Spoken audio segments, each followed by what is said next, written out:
On this day, we're going to make history. On this day, you'll decide the future of our community. Your decision will determine how and where we live. You'll be remembered by your children and grandchildren for the choices that we make today. Abraham Lincoln said, quote, "I'm a firm believer in the people. If given the truth, they can be depended upon to meet any national crisis. The great point is to bring them the real facts." End quote. In 1925, when Indian River County was formed, it was because we had fought for years against the control that Fort Pierce exerted over us. Our founders initiated one of the most bitter fights ever waged in the Senate. They were resolute in their desire for our independence and home rule. Henceforth, they've given us a beautiful template to follow. In the American tradition, we've worked with our locally elected officials and created an incomparable place to live. You have only to drive over the Alma-Lee-Loy Bridge to see the beauty and the way of life we've preserved. Through local stewardship, we've protected the environment and continue to do so through citizens' initiatives. We've designed our own growth patterns. Our pristine parks and beaches render our city of trees the treasure of the East Coast. We have governed ourselves well. Our community, indeed our country, was based upon one principle: virtue. Because the Founding Fathers understood that virtuous people can govern themselves, that virtuous people need not have thousands of layers of government regulations placed upon them. They do not need to be governed from without, because they are governed from within. Big government is a failure of virtue. Who are we as a community? We are compassionate people. Our neighborhoods are culturally rich and diverse. As caring neighbors, we help others. The list of charitable and civic organizations and churches is long. We give our money and volunteer our time to education, to the poor, to the elderly, to children and those in need. Jesus said, "Give charitably." We do. What he did not say is that the government should take what we have and designate it where they see fit. As I noted before, we are capable of governing ourselves. We value our locally elected council members and commissioners. We have entrusted to you the sacred duty of protecting Indian River County and Vero Peach from outside influences. We have entrusted you to represent us and protect our way of life. We've relied upon you to protect what we have worked so very hard to create and preserve. What you have achieved is commendable. It is worth saving for the children and the grandchildren, but we also owe it to our parents and grandparents who sacrificed and pioneered and worked for it.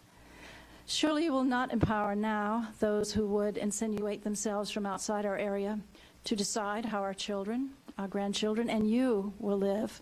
Surely you will not relinquish our rights or yours to unelected bureaucrats, unvetted by us appointees, central planners, and regional government ideologues unanswerable to us.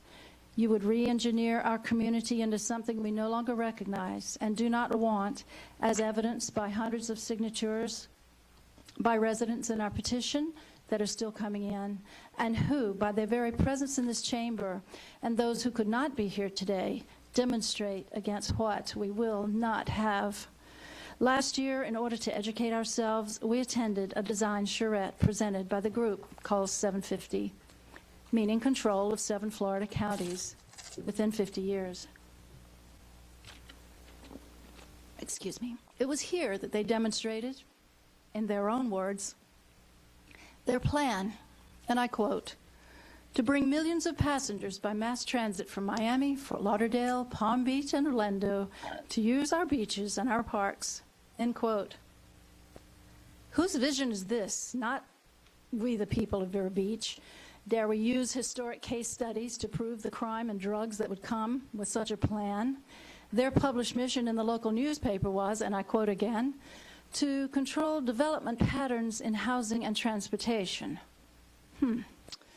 By using HUD, EPA, and DOT grants, our hard-earned dollars, to enforce demographic and density population quotas, we will be left with a transit village.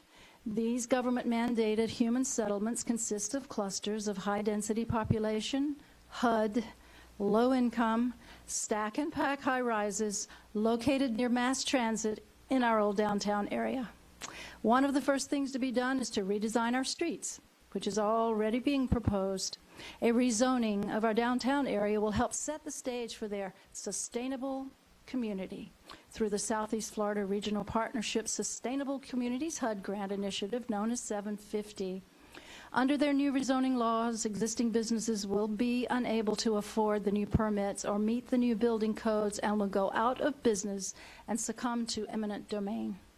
No matter what they tell you today, they will, in the end, be unaccountable to you. Allow me to quote a recent published comment by a 750 supporter, quote, "If you do not have a seat at our table, you're going to end up as the meal." Is that a threat?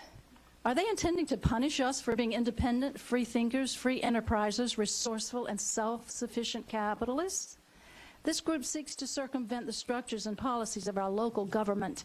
This group intends to enforce density population and demographic quotas. This group intends to federalize our living spaces.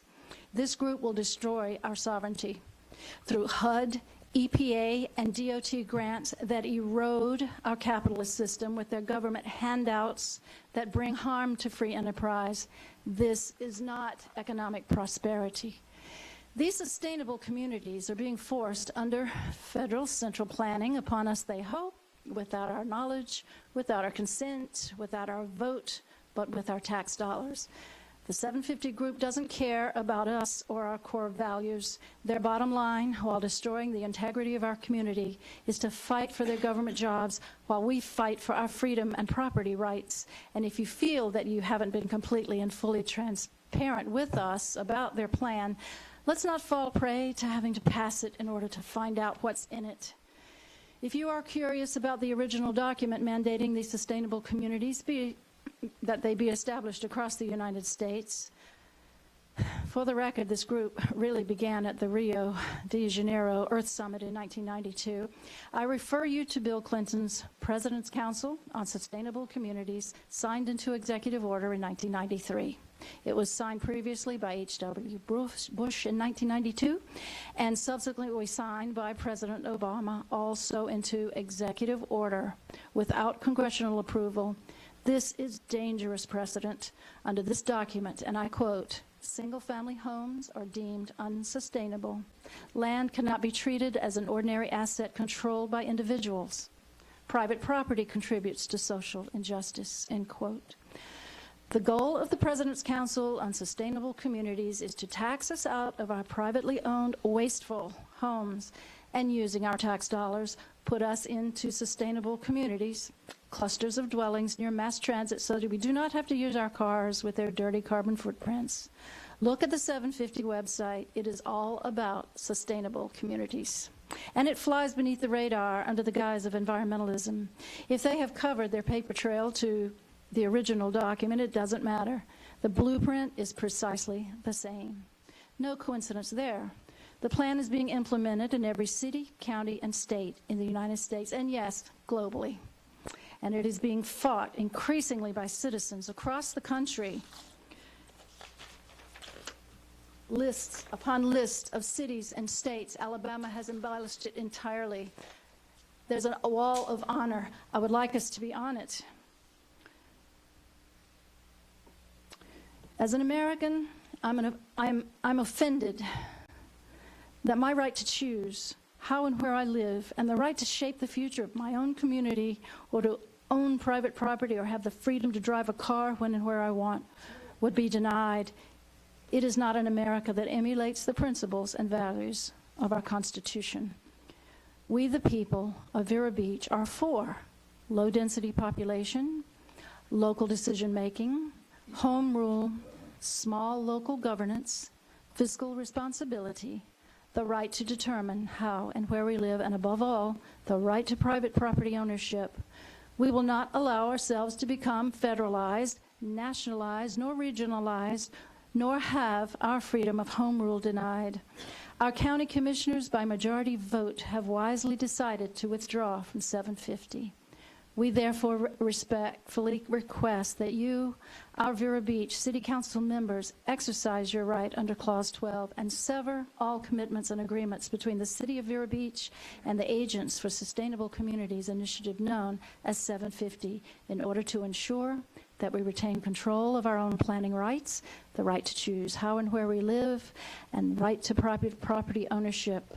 If you truly represent us, and I believe you do, you will vote no to 750. Thank you for your time. Thank you, Phyllis.